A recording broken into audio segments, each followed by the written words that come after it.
All right, folks, good evening. It's another Friday, and look at the calendar. It says today is December 17. Apparently, Christmas Day is tomorrow week. Many people don't know it's Christmas. Our hearts go out to them as they prepare. All right, then, welcome to Journalists Hangout. I am Citizen Jones. Today on the program, Governor Tambuwal calls for special forces to tackle banditry, urges federal government to declare state of emergency. Federal government warns Nigerians as COVID-19 cases rise by 630% in 10 days. Did you get that right? And later on, National Population Commission, NPC, proposes 400 billion naira for census. I'm hanging out with Babajide Kolade Otiteju. I'm sorry, you know, I'll be Alabama and just live and make it be like that. BKO is here. I greet you. I greet you too. Olayinka Oyegbile, I greet you too. Good evening. Yeah. Okay, so the show is ready. The team is ready. I hope you are.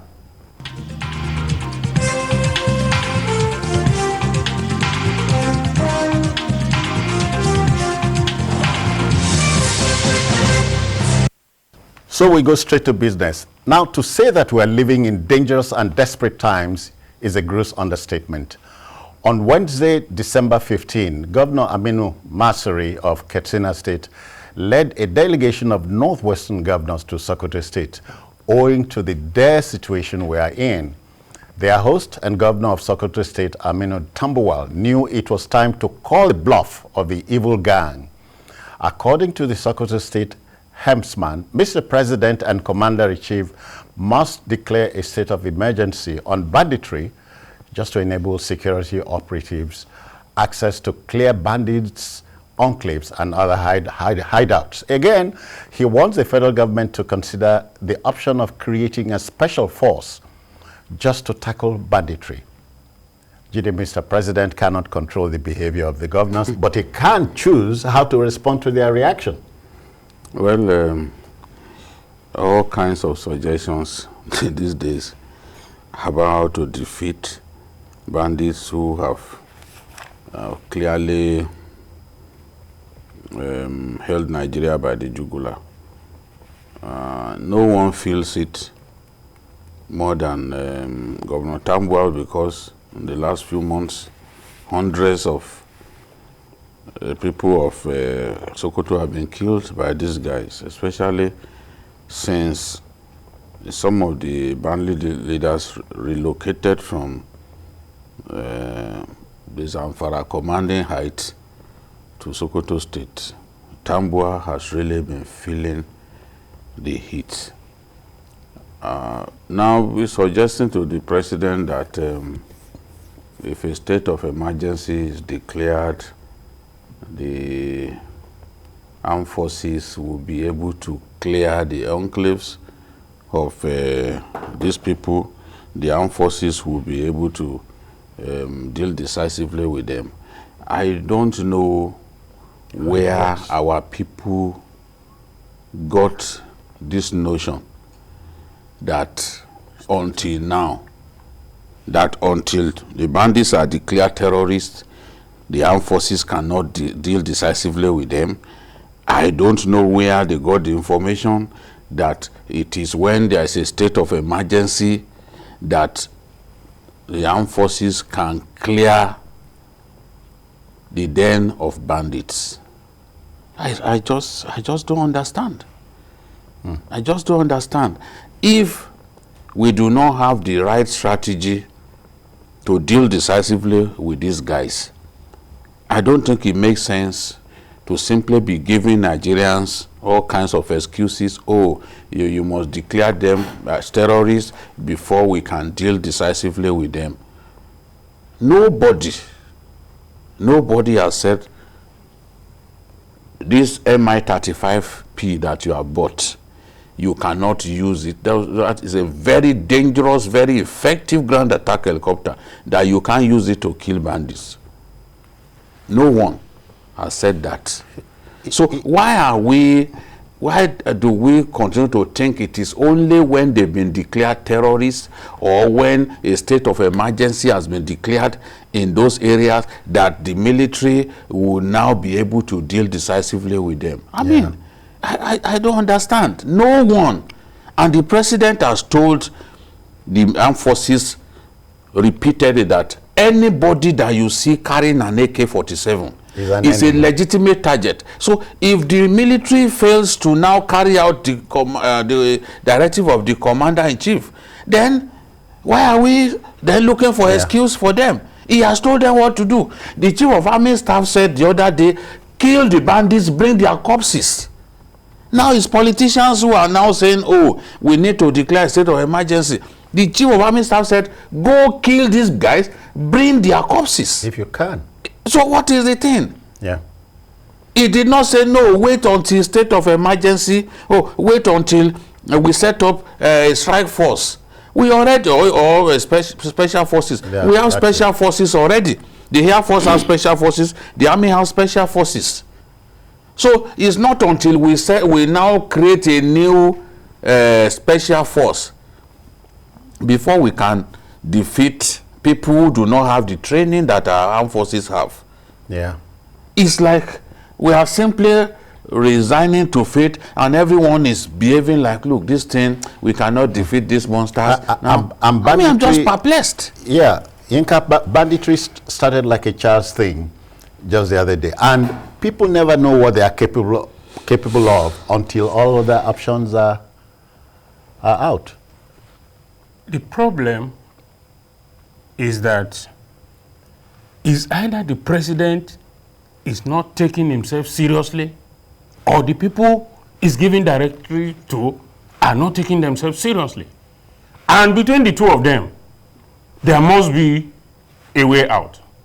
If the president has told you that go out there, clear all of them, and you fail to clear them, the president has the right and the duty to show them the way out. And if they know that the order the president has given them is not given from the bottom of his heart, they also have a right to come out and tell us that, look, we are not effectual. The reason why we are not doing what we are supposed to do is because the directive the president has given us is not given to us from the bottom of his heart. But we have a situation.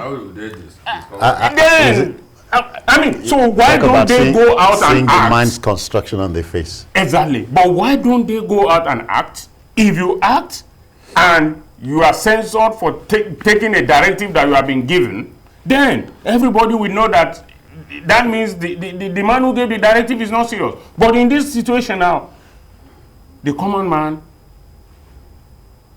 is the cannon fodder. The president gives an order, nobody obeys. The president doesn't take an action against those who don't obey him. And then remember in the immediate aftermath of 9/11, yes, the Patriot Act came. Yes. Of course, the how to go about the enemy was spelled out. Yes. And the military people didn't wait for another order from Mr. President. That is why I'm perplexed.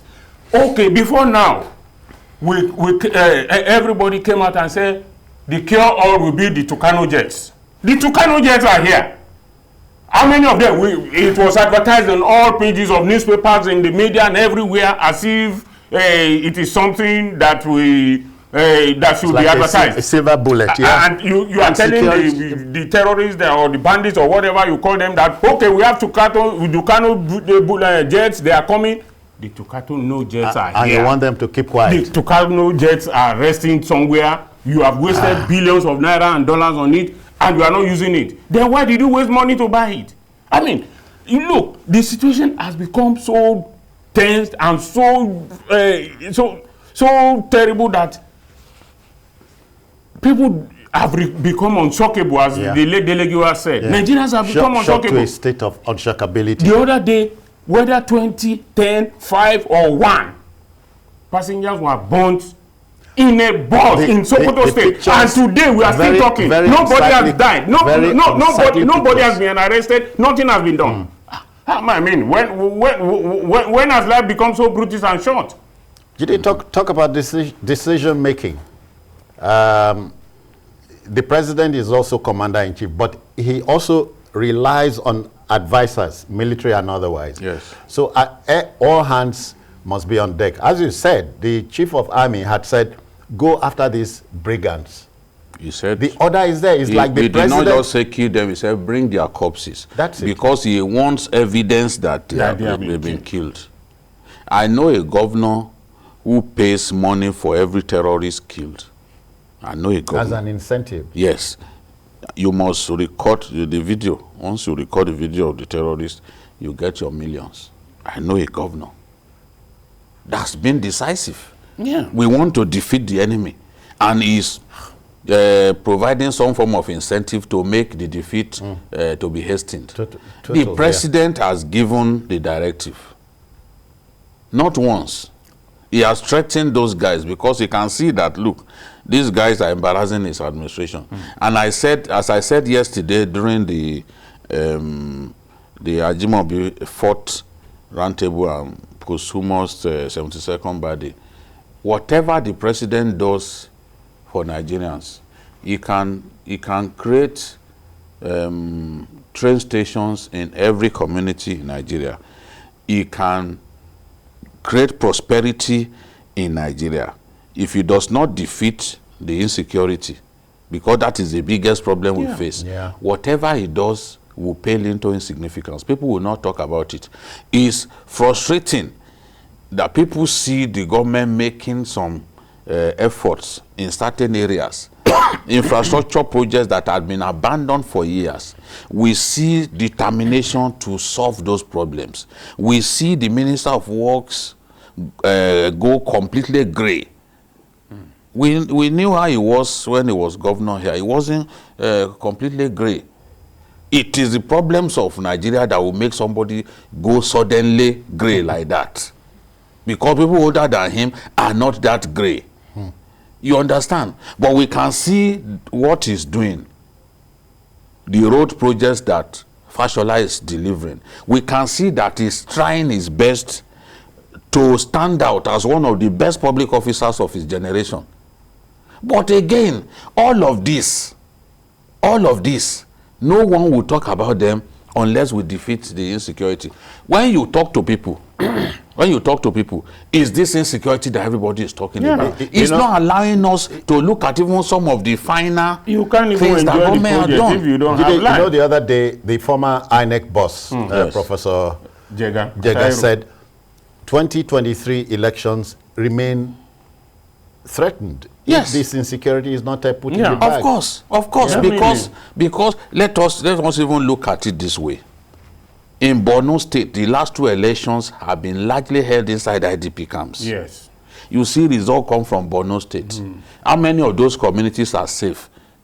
You see a local government like Abadam local government, more than 134 communities, not one where you find people living in. How many communities in Tambuwal local government do you have people? Tambuwal is the largest local government in Borno State by land mass. Okay. Some of those areas, it is these bad boys that are there. Now, in the Northwest, we are also seeing bandits occupying territory and appointing district heads. Is it in those places that you want to go and do election? Or where? If you don't chase them away? I mean, so these are the issues. We have company. Boniface, thank you for your patience. Boniface is joining us from Lagos. Good evening to you. Yeah, welcome. Boniface, are we in business? Good evening, sir. All right, you're on air. Let's go. Okay, yeah. My name is Boniface. I greet everybody. We'll greet you too. First of all, yes, Babajide, you're doing a good job. Thank you. Compliment of the students. Same here. Oh, okay, yes. I think this boundary thing is becoming an everyday thing. Go on. Ignore the Don't whole listen back. to yourself. Just keep talking. Ignore the whole Okay. back. No, help us. Time is the master. Time. Just keep time. talking. You Time. don't have to listen to your TV set. All right. Yinka, you know, they say in desperate times you take desperate situations. I mean, decisions. Decision making and problem solving are two different things. Because when the problem comes, it needs solution. And when it is time to take a decision, you rely on your advisors and so on. Take that decision. Don't bother whose ox will be God, as they say. You know, posterity or history will forget you or forgive you if you take a wrong decision. But for you not to take a decision at all is worse. Yeah. We are at the cusp of a dilemma. And the important decision the president needs to take, he needs now. As the Americans will say, he has entered the period when it becomes a, what is that term? A limping duck or something? Lame duck. Lame duck. Because he doesn't have any election, he wants to win again and all that. So this is the time, the appropriate time for the president to write his name in history in golden image. All in the last few months or weeks, he has been under a barrage of criticisms and all that. This is the time for him to stand and say that no, this is enough. And he has said this several times, but no action has been taken. That look, if nothing at all, he should ensure that security is assured before he leaves. Because sorry, if he doesn't, let's not keep Ido waiting for too long. Ido is joining us from London. Good evening to you, sir. Good evening. Yeah, you're on air. Let's go. Good evening. I do. Nice to talk to you again. I mean, to want when there's an answer at CMD, but the cash machine. Oh, thanks. My contribution to insecurity is that it looks to me that the present administration is pushing it to the next coming government. We are not serious. Look like they don't want to attack their own people. We are pushing it to the next coming administration to do the job for them. That's what's happening in Nigeria. Thank you. Well, that's what you think, Ido. I cannot quarrel with your your opinion, but I will quarrel with your facts because we are not there yet. Yeah, you were saying. As I was saying, you know, this is the time for the president to write his name in gold. That all the infrastructure, as Babajide has said, that he is doing. Who are the people? Are you doing? You are doing it into insignificance. If insecurity is everywhere, which is what we are facing now, and if you don't solve that problem, God forbid, if majority or a large number of the people you are doing this infrastructure for have been eliminated, what then is the infrastructure for? So, is not better you create a safe environment?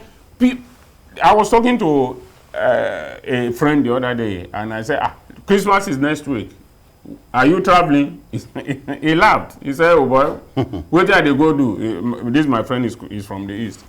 I said, why? He said, no. And he gave reasons. And I looked at it. Yeah. Some years back, at this time in Lagos is already empty. Yes. Yeah. But now, everywhere is filled up. Yeah. So what is happening? People are no longer confident. People are no longer confident. Even those of us here in the Southwest, some of it don't even think of going home is something. So, insecurity. Everybody is flying. Yeah. Exactly. So insecurity is what the government must face and defeat. Because it is possible. It is. Of course it is. It is not impossible. Because it is possible. It is not. The Americans... Bandits can be bigger than the Nigerians. Oh yeah. No. And we must call their bluff. It is possible to call the bluff of these guys. You know, the Sokoto governor also suggested that they should set up kind Special of force. security something like maybe a Motekun Okay, at okay. that end, you know, that we have training and all that. I think one of the reasons for the improvement in security in the southwest is because of what Amotekun is doing, especially in Osun and Ondo states. Ondo, yeah. You know, I see people, in fact, some people said the other day that, how come we are not hearing of herdsmen attacks again? They do not know the extent to which someone like the governor of Ondo State has gone to put an end to the nonsense. Instead, some of them are pointing to Sunday Igboho that, oh, perhaps Sunday Igboho that was deliberately creating the problem and he's no longer around. You know the way our people think, you know. Now, Amotekun said the other day that even people with tinted glasses, that they were going to be checking them. Yes. Because criminals were using, Bring down the glass, let's see your face. So this is the If you have thing. nothing They to are hide. complementing the work of the police, and we are seeing the result. It is about time that the North came up with its own security outfit. No one can deny that civilian JTF has done a good job in Borno State. In fact, they were the ones who chased Boko Haram out of Maiduguri, the metropolis, right into Sambisa. Yes. So this is the thing. It's time to look inwards and find the solution to this banditry. Otherwise, Mr. President, let me speak to you as a citizen. You can still achieve your glorious moment, and the time is now. Never mind if you took a right or wrong decision. Take the decision, and we can call the bluff of the bandits. I guess we can. All right, to our next story. You know, COVID-19 is a pandemic ravaging mankind, and reaction to it is key. The World Health Organization, WHO, has protocols recommended for countries to tackle the contagion. The federal government on Thursday warned Nigerians against taking responsibility for their health as cases of COVID-19 continue to rise in our country. Minister of State for Health, Dr. Olorinimbe Mamora, revealed that the country recorded 5,398 infections between the 6th of December and the 15th. That's about 10 days. According to the minister, no fewer than 107 inbound passengers to our country tested positive for COVID-19 in the last 1 week, and the situation is corroborated by those who should know. They insist that the influx of Nigerians returning from Europe and America for Christmas break will spread the Omicron variant in the country. Yinka, we can do something, or can't we? Oh, first of all, definitely 107 people came in, likely carrying the thing about. Why did they allow them to go into the country? Well, if they are Nigerians, we can't stop them from coming home. But we can stop them from mingling with other citizens. There should be an isolation center or hotel or whatever they want to call it. For a given number of days. For a given number of days, for them to stay and be sure that they are okay before they are released to their families and all that. Because, you know, in the rush of welcoming one another, anything is possible. Anything is possible, anything can be spread. And as the Minister of State has said, this has become something personal. Every man, every woman must take that decision to observe, especially the non-medical protocols. Wear your masks, wash your hand, and any gathering that is not, exactly, any gathering that is not essential, that is not important, excuse yourself. Stay away from them. I mean, we all know that these are times that merriment time. Many people want to get married. Many people want to do one burial or whatever. But when it gets to that point, and you know that, okay, it is important I attend this, please wear your mask.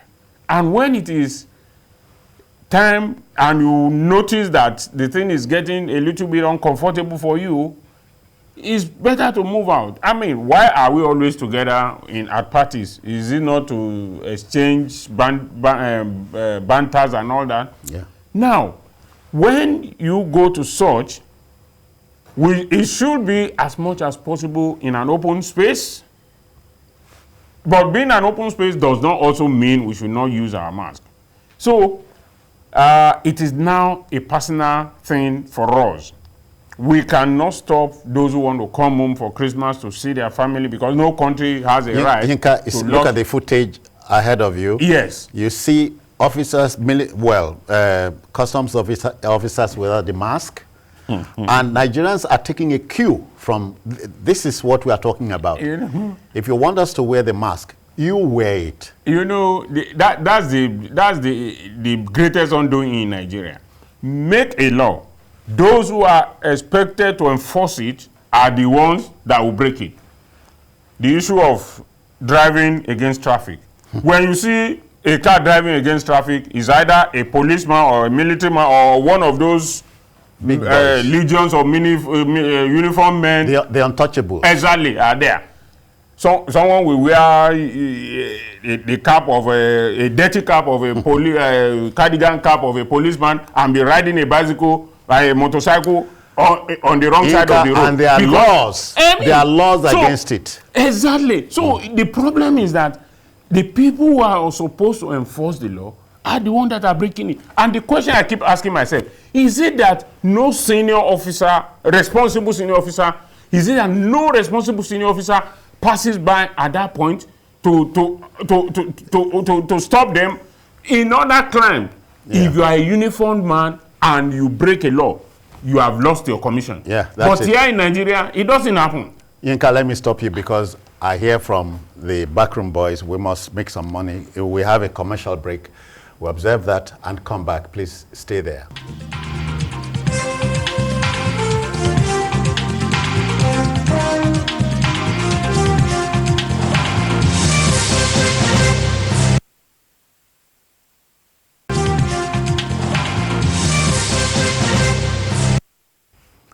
Okay, welcome back. We're talking about COVID-19. COVID-19 is not a myth, it is real. And not to talk about the variant, which is Omicron. Omicron, by the way, Jide, the word Omicron is the 15th letter of the Greek alphabet. And so don't ask me who named the thing Omicron, but Omicron is here. It's here. We don't want to know how it got here, but it's here. Who named it? And we have to take the right steps to protect ourselves. The federal government is saying 630% rise in COVID-19 cases in the last 10 days. That is telling us something, that at this business end of the year, we've got to be very careful. People are coming in from Europe and America. People like to do Christmas in their home country, just as foreigners too prefer to do Christmas outside of Nigeria. So, and we know that air travel remains the number one means of transmitting this virus. The virus, Yes. People brought it all the way from China through air travel. It wasn't by sea or by road, you know. So we've got to take steps. If about 170 people were inbound passengers were seen to have tested positive, chances are that a good number of them came into the country undetected. We have to make sure that it is impossible to go mesh with our people without going through tests.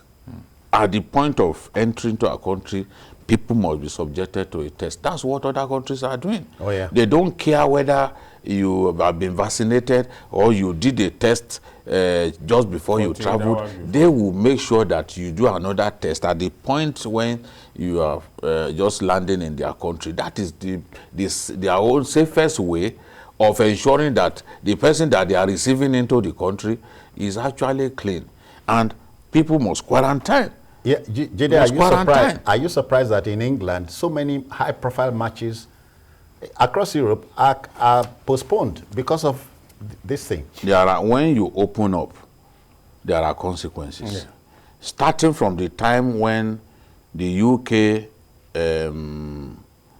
played host to the European Championship, Nations, with the stadiums filled to capacity, a good number of them not wearing any mask. They are too overjoyed that, look, football is back, this and that.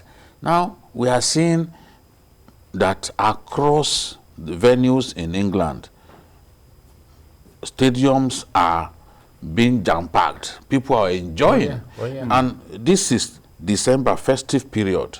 There are usually more than enough football games. It is that time of the year when you play more than 2 times the number of games that you usually play in other months. The FA Cup 2 will come. Sometimes you play 3 matches in 1 week. As they are doing presently in England. Yes. So during that time, with people coming to stadium and all that, there's no way that we won't have people being infected. But unfortunately, it is even footballers are being infected to the point that some teams find it difficult to be able to raise a team to play games. In any case, you've got to protect the teams that they are playing against. You could have up to 9 players who had contracted the thing, but the other team that you are playing against may not actually. That's it. So you will endanger those ones if matches are allowed to go on. That's why Manchester United, for example, has had 2 of his matches postponed to enable them. So Tottenham. Yes, I saw Tottenham was supposed to play yesterday too. You know, to enable them fix the problem and then be able to play subsequent games. Liverpool had about 3 players that contracted the thing, but they felt that, look, they had a large team, a team large enough to go ahead with yesterday's game. And they went ahead with yesterday's game and won 3-1. And I hear things, Inca, I hear even Lukaku of Chelsea has contracted it. Why am I saying this? Being open, being real is the name of the game, especially at a time like this. You know, when popular people or famous people contract it, it sends message to everyone that, look, nobody is immune. No one is immune. So it is important for us to understand that this is a kind of a virus that knows no color, no status, no ethnicity, no nothing. So it is important that they make sure that we do this and make sure that people don't get carried away by the excitement of football or whatever party or whatever it is. That it is only a man who is alive that can celebrate. A man that is dead or a life that is already snuffed out by COVID or whatever cannot live or enjoy any game or whatever. So it is important for people to take their health in their hands and ensure and leave do what you can. Leave the rest to God. Olushola is reaching us from Ibadan. I greet you, sir. Welcome. Yes, thank you, Citizen Joe. Good evening, sir. Yes, sir. We greet you. Good evening, sir. Good evening. I sent greeting you in Ibadan yesterday, but the security was very tough. Then, Obayinka, good evening, sir. Good evening. Now, I want to believe that we don't have chances of going into another lockdown. That will spell a very great doom on our economy as a nation, Nigeria. Now, what is so important is, as leaders in the airport authority and those concerned should bring out good measures so that we're able to checkmate this issue, so that it will not escalate more than our own power, so that we'll continue to maintain and minimize it, and our economy as well will be going in pari passu with it. But if this thing escalates and a lockdown is being pronounced, I am seeing it that is going to spell dangerous on our life as Nigeria. Thank you and have a fabulous weekend. Citizen Joe. Yeah. Continue to enjoy yourself. Thank you. I thank you too. Jide, but let's go there. You know, many Nigerians will look at the movers and shakers of society, mingle and bubble without the face mask and they take a cue. I say, but see the people where they rule us. Yeah, well, sends the wrong message. I think the remarks of the minister are quite germane. Take responsibility, ensure that by yourself, you take good care of yourself. No one will better protect you. Protect yourself. Never be bothered about the fact that some people are not leading by example, or that some people are not putting their own lives in jeopardy.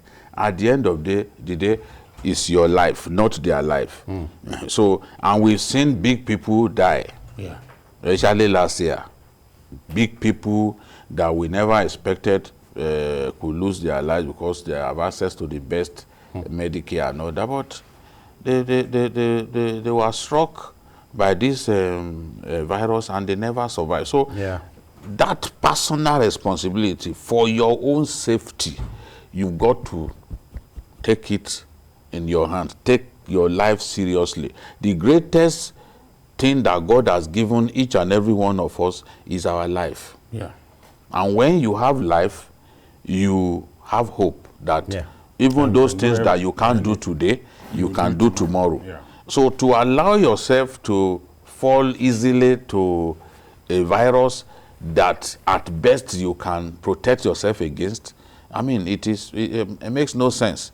So I'm not impressed by those who are refusing to wear a mask at places where they should wear it. That is their problem. I see even in the aircraft, there was a girl that was sitting beside me. They had to come and tell that girl like 3 times before she put on her mask. Some Nigerians are just downright stupid. Put on this thing, you are in the aircraft. She refused. But I know that it's because it's a local airline. You are not going to mess like that. No. With SAA or even a BA. You know that you could be bounced from the aircraft. Exactly. You know, so it is our own people that our own people do not respect. You know, so and you see people demonstrate a clear lack of home training at the slightest opportunity, because your home training comes into effect once you are in public. You want to show that your parents brought you up the right way. But once you are told, look, this is the policy, this is a safety protocol, do it for yourself. But people find it difficult. So this is the thing. We've got to take our destiny in our own hands. Inka, I became very appalled when I heard that the great former American Chief of General Staff, what's it, Colin Powell. He took the jabs twice, but still fell. You know, and the people were honest enough just like to the South African president. Exactly. He got double doses. And those people, they're honest enough, just as you said, to let us know that this... But not here, not here. Well, you see, Not here. Disease no they catch big man. That's the kind of thing that we that's a new music you have. So no, you know they catch what they kill them. So it is important, and we need all that. I mean, you will not say that the government or the agency responsible has not done enough. They have. The only thing left for them is to begin to force us to do it. And just as the other caller said, we cannot afford to have another lockdown. But if you don't want a lockdown, you must obey the protocols that are laid down for you. People don't want to obey law, yet they complain that things are not working. How will things work when you, the minutest of all laws, you don't want to obey? How will things work? How would Nigeria move forward when we all don't want to obey simple rule? But when immediately we step out of the shores of Nigeria, we all fall in line. But when it is in our country, it is everybody breaks the law. Inca, once a crank said the other time, I wonder what would have happened to Moses' 10 laws if they went to the National Assembly. You know, we can't keep ordinary, just common law, as they say. Common, the most basic of all laws. Well, at this hangout, what we do is we react to facts available to us, help mold opinion. We may split opinion, it doesn't matter, but this is a time where your hands, your safety will remain with you. It doesn't matter if you sleep and wake up with the greatest man of God. Please obey the rules. Everybody is going by the protocols. I have my this thing here. Jide, you have yours, I know. Yeah. Mine is somewhere in the car. Yeah. So please, do it. It doesn't take anything away from you. One word will be enough for the wise. Okay, to our next story. You know, for an environment where politics is more the rule than the exception, any attempt at determining how many we are in the country means mangling the figures before the first man or woman is counted or enumerated. The last attempt at a head count in our country was in 2006, in the Obasanjo years. The provisional results indicated that Kano State, with a population of 9.4 million, was the most populous, followed by Lagos State, 9 million. While the northern states accounted for 75 million people, the southern states collectively had 65. All the figures were hotly disputed. Another census for our estimated 200 million people is slated for 2022. Chairman of the National Population Commission, NPC, Alhaji Nasir Isa, says the exercise would cost a whopping 400 billion naira. The estimates will be presented to the National Assembly on Monday next week. Are we ready for the sleepless days ahead, Jide? Well, it's too early to know whether we are ready for this or not. It's too early to even know whether the census will go ahead. In the circumstance? Will go ahead at all. Because when you bear in mind the hefty sum of money that it will cost to carry out the census, and you know that it is during that time too, that INEC will be seeking to be provided funds to organize the election.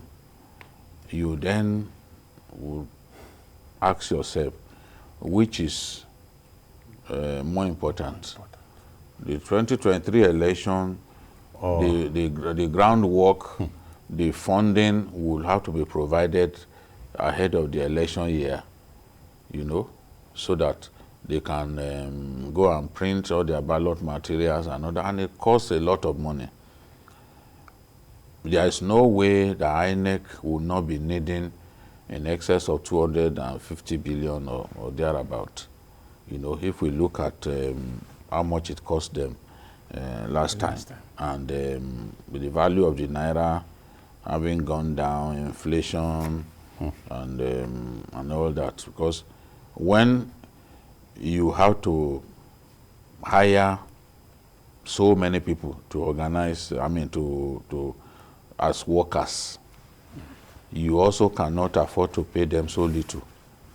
So what you are paying your workers, ad hoc workers, some years back, in line with present day realities, you would want to increase it a little bit. That's why we got this figure for the census. The last time they came up with a census figure was 4 years ago. It was 217 billion. But between that time and now, the estimates have gone up to 400 billion. And it's difficult to argue, given the fact that within a few months this year, we can see the damage that has been done to the value of the naira, and some of the things that they will need will probably be imported, will most likely be imported and all that. So I am not so sure that this thing will go ahead. It all depends on where government can find the funds. Will the government go and take a loan again to organize a census? No one knows. But the way it is, and I'm not surprised that Senator Smart Adeyemi was already complaining that where are we going to find this kind of money when the people are broke, people have no jobs? How do we spend all of that money? But the importance of a census cannot be overemphasized. We've got to go ahead and do an accurate census. I do not believe in estimating the population of a country. Periodically, you've got to do a census. Even abroad, they found a way to do it. You are seated in your house and you get yourself enumerated online. That's it. You know, they are leveraging on technology to ensure that they do. You can do everything, all of the questions that you are going to be asked. You can answer those questions on your phone. You know, so this time around, I really don't know the extent to which we will go by way of technology, but it will help us to be able to know how many Nigerians, the gender of our people, the level of education of our people. You know, some critical questions will be answered when enumerators enter people's homes, you know, to try to get the data from them. So it's important, but whether we can find the money is another subject. That's my concern. But even Yinka, that the National Assembly is broaching the matter is something that beats me hollow. As I said, are we looking at the possibility, the propriety or otherwise, of holding a population census next year? You know, we have so many things put at work at the same time, and that is where the problem lies. I would have loved a situation where the population census will come in a year that we are not preparing for election. That's it. Nothing interferes with it. Exactly. Because, honestly, the issue of population has become something like a time bomb. I'm sorry. Yes. Do you know that according to the United Nations, you conduct a census every 10 years. Yes. Gives you a leeway, time to plan. But in our own situation, a census has become such a political matter that people are insincere in what they do. Some of us will never believe some parts of the country is more populated than us. The other one will not believe that we are more populated than them. So there is that problem. But when you look at it critically... mistrust. Exactly, that's the one. There is a great lot of mistrust among Nigerians. Now, when you look at it, some people will say that, okay, you said so people have already increased in so number of millions in 5 years. The other people have not increased in that number. Is it that they are not giving back? But in all honesty, and this is not an excuse for whatever discrepancies we might see. I know I have a friend. In his household alone, there are 19. He has 15 children, 4 wives. So if you count 15 children, 4 wives, that's 20 plus the man, 21. But in my own household, how many are we?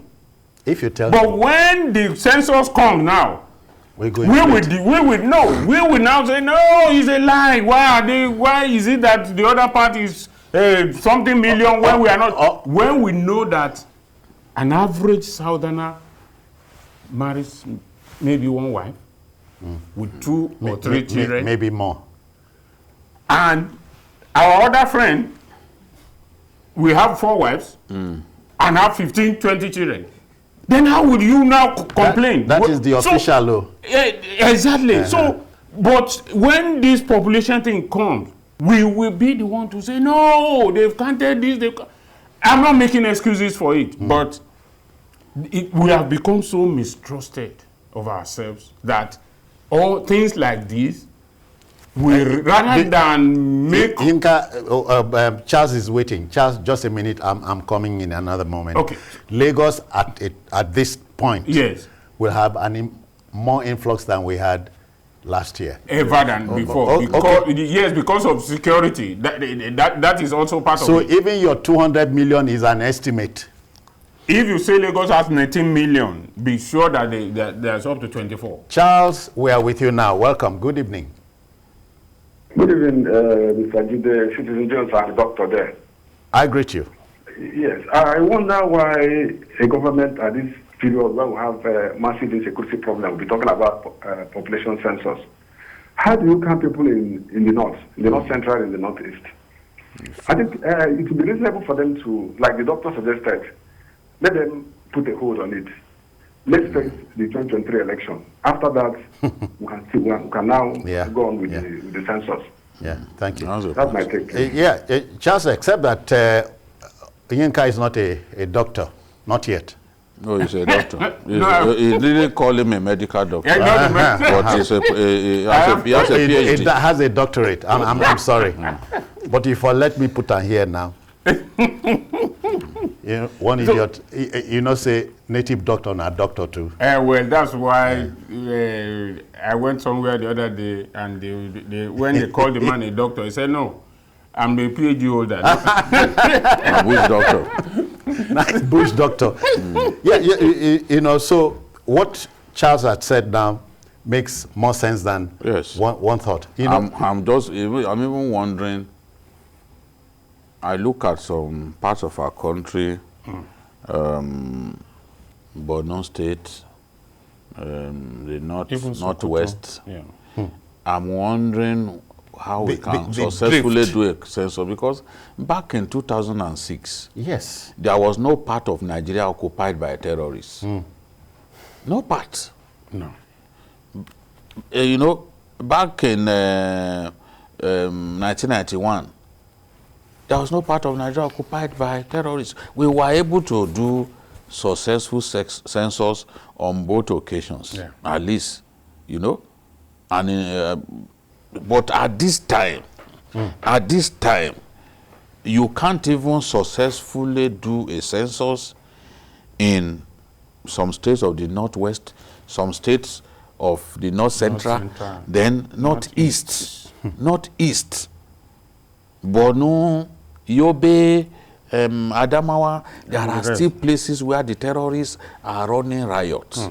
So how do you count people in those areas? Are you telling me in Akwa Ibom, if they say there's a census, me I go free go out? No, Akwa Ibom has its own peculiar a lot of cultism and all that. That's their own security issues. But we are saying that. But the problem you have in Akwa Ibom is not as terrible, as what we have in those places. You can imagine in Borno North and Borno Central, more than 50% of those communities is still Boko Haram running riot. That's it. People have refused. Go to Tambuwal local government. Some of those communities is those boys that are there. All right, that's our last take on that subject matter. But if on account, we are 3 here, right? Yes. At least we are 3 here. And it is time for us to go. We cannot but thank you enough for your time at the television. The program returns on Sunday, where you have from 1:30 a 2-hour edition, and be a part of it. But if you missed this edition, we are on YouTube at youtube.com/TVC News Nigeria. President's birthday, maybe know. Oh yeah, the president is 79. Yes, today. Okay. We wish him long life, And he needs it. And Godspeed. And Godspeed in whatever he does. Mr. President, 79, we are counting with you. Yes. Congratulations. All right, so on behalf of the Backroom Boys, Babajide Okolade Ochitoju, and of course, Dr. Olayinka Oyegbile. I'm not going to forget that title. Yeah. We say, it's not the title, I hand it. No vex now. Okay. Please don't go to court. Okay, so academically ends. Yeah, no. So you still they read book, but it's good. Yes, it's good. All right, so we're out of here. Bye-bye now. See you on Sunday.